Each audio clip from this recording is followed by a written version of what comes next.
spiritual growth demands preparation. Hi, my name is Brian. Welcome to my garage Bible study. Preparation. That's what we're talking about today. I want to read you a little story out of the book of Luke in the New Testament. Jesus had a cousin. His name was John the Baptist. And John the Baptist could be looked at either as the last Old Testament prophet, because he came before the teachings of Christ, either the last Old Testament prophet who's actually recorded in the New Testament, but he's either the last Old Testament prophet or he's the first New Testament prophet, whichever way you want to look at that. He is the cousin of Jesus, and he's got a life that's a little different than Jesus. Jesus kind of comes and he's the life of the party. He's partying with people. He's having dinners with people. He's accused of being a friend of tax collectors and sinners because he was. He's accused of being a drunkard and a glutton, not because he ever got drunk or overate, but because he had wine and he had nice foods. There's that. And then you got John the Baptist, who's on the other side of the spectrum, who's wearing scratchy camel hair clothes. He's eating locusts. He's by himself out in the middle of the wilderness. And this is where John really makes his bread and butter, by calling people into relationship with God and calling them to repentance. Now, let's read a little portion of what he did in Luke chapter 3, verse 3 and following. And he went into the region around the Jordan, proclaiming the baptism of repentance for the forgiveness of sins. That's what he was doing. Hey, time to get forgiven, time to turn, time to come to your loving Father, time to leave behind all the old stuff and get baptized to do that, leaving and drowning all the dirty ways you operated in before. That's his message. And then he quotes out of the book of Isaiah, which is in the Old Testament, one of the classic prophets in the Old Testament, Isaiah. He quotes him and applies it to the current time.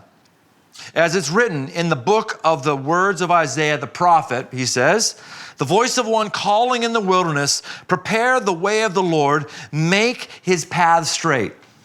This was a prophecy talking about John. He's a prophet in the wilderness. People are coming to him in the wilderness, and he's kind of alone. People don't want to live his life. People don't want to eat locust. People don't want to wear scratchy camel hair. They don't want to be on their own. This was foretold about him. And he's saying, I'm the guy, and I'm saying, get prepared.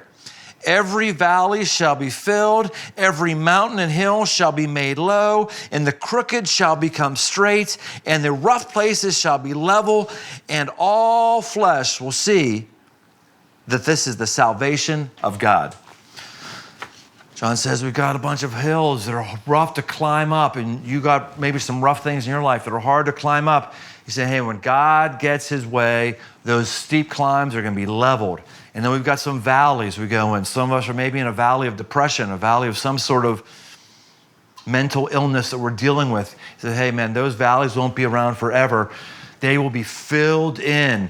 And some of us feel like we're going in circles, back and forth, back and forth. He says, hey, there's going to come a time it's going to be just straight sailing. But this is a season of preparation. I think about preparation a lot, actually, as I'm in my build for my 1978 CJ7 or a rebuild of it. Every bolt's come off. I've had my hands on every bolt, every piece of everything. And just about everything is rusted out. And so this thing right here, this is a shackle mount. Goes under the frame of the vehicle. And the leaf springs, which are the suspension, how suspension gives, the wheels attached to these pieces of metal, and which attaches to this, and this kind of rides on the frame and gives us the ride a bit of cushion. Pull this off, it's very, very rusty, it's rusting through. So I'm having to prepare it. I've got to take the rubber bushing out of it. So the post that went through. Oh, and I've got something else in here. I need another tool here.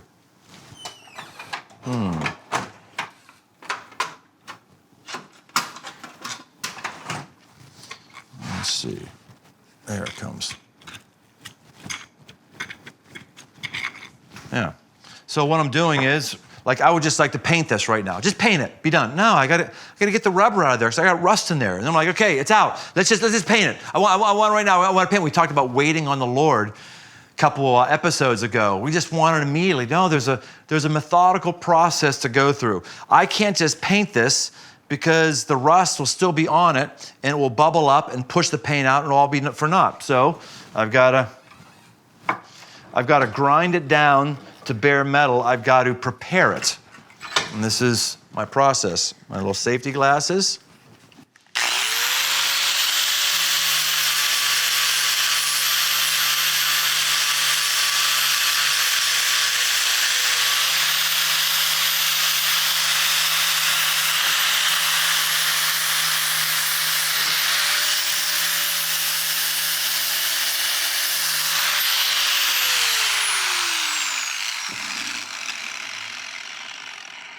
There's little parts that I can't get to with that grinder, so I've got to come inside and grind it out.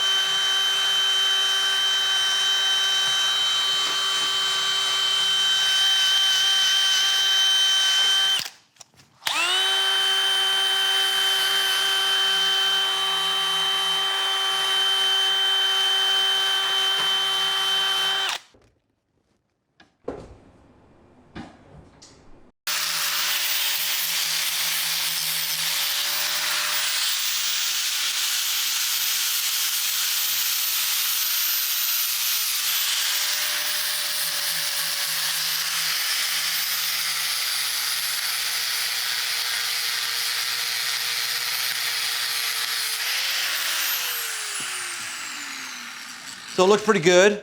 I've got all the big flaky rust off it, down to bare metal. I'm liking what's going on here. Like my job. And you think, okay, just hang it up here and paint it. No, it don't work that way.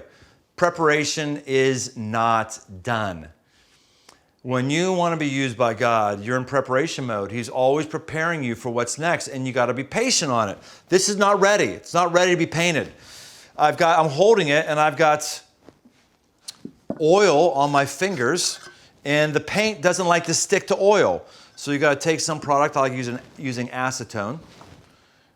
And you want to wipe the whole thing down. Wipe it down, get all the oils off it. And at this point, I'm not even going to touch with my hands.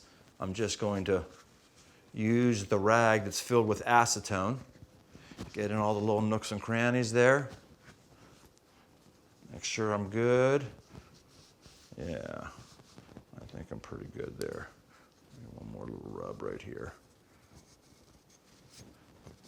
Look at all that. That stuff came off. All that there would have meant painting no sticky because painting no likey. That's what that means. All right, so I'm going to take that up, put that there. You go, okay, let's get it some shiny black gloss, right? No. It's still not prepared. It's still not prepared. In fact, if you say, I can't paint, I don't know what I'm doing, I'll tell you why, because you're not patient enough to prepare. You have to prepare things, be patient for it to last long term. So before paint happens, primer has to happen. Primer sticks to bare metal, paint sticks to primer. If you just put the paint on this, it's going to flake off pretty quickly. If you put primer over rust, it's going to flake off. If you put primer over grease, it's going to flake off. Ooh, I just touched that just because I'm accused of being anal. It's probably too anal. Probably was okay. Now what I'm going to do, take a couple coats of primer, 2 thin coats. I don't want to get any runners too thick. 2 thin coats.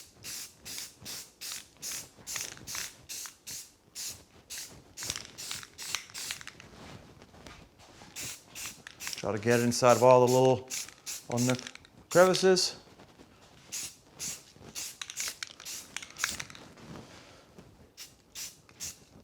I'm going to stop right there. And I'm going to wait just a little bit. And as I'm waiting for this, see, this is why things that you paint at home generally don't turn out very well. We're not patient enough for the preparation. Preparation is everything. If I repaint this too soon or with primer too soon, the previous layer isn't going to bond. This is what it's like with God and us. What do you want in your life? Where do you want God to take you? You have to prepare. You want to date somebody really attractive? Are you preparing yourself? Are you getting more attractive? I don't mean physically. I mean also spiritually. Are you becoming spiritually and emotionally attractive? Are you preparing yourself? Would you like to start your own business out of your own house? Are you preparing for that? Are you living on a budget and saving money? You want to buy a house someday. Are you preparing for that? How do you prepare for that? Well, you prepare for that is you figure out what you want your mortgage to be, principal, mortgage, and interest, all your taxes, all that stuff. And every single month, you prove that you can put that into rent or you put that into savings. So when you go to have a mortgage your own house, it's not stressful because you've already been making that payment. Life is about preparation. I'm ready for my second code.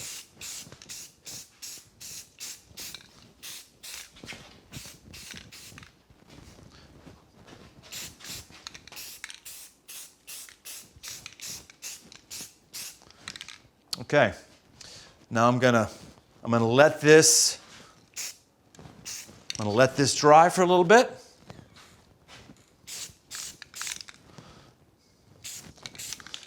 And now we're ready for paint. Time lapse. All right, my primer is dry. Now I'm ready to paint once the paint is mixed. You have got to make sure that ball in there is moving freely.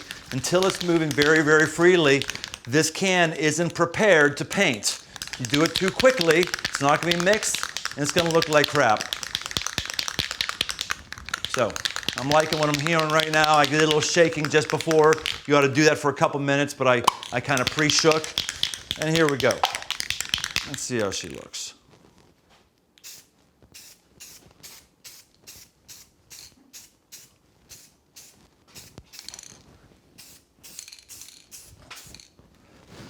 This is critical here because I can get hangers. Hangers when you do too much. Again, you're too fast. We're not patient enough. We just want it done. And that's when the paint goes on too thick and it starts rolling down and you have hangers. That's not that big of a deal on this kind of underbody mount, but I don't want to get in bad habits.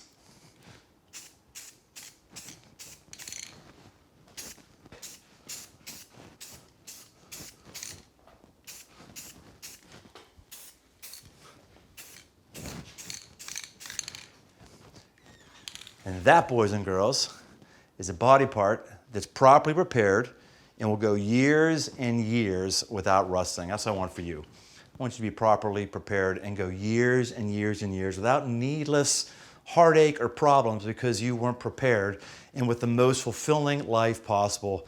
I think that's what God has for you and what He wants for you, but you've got to prepare. We'll see you next time on My Garage Bible Study.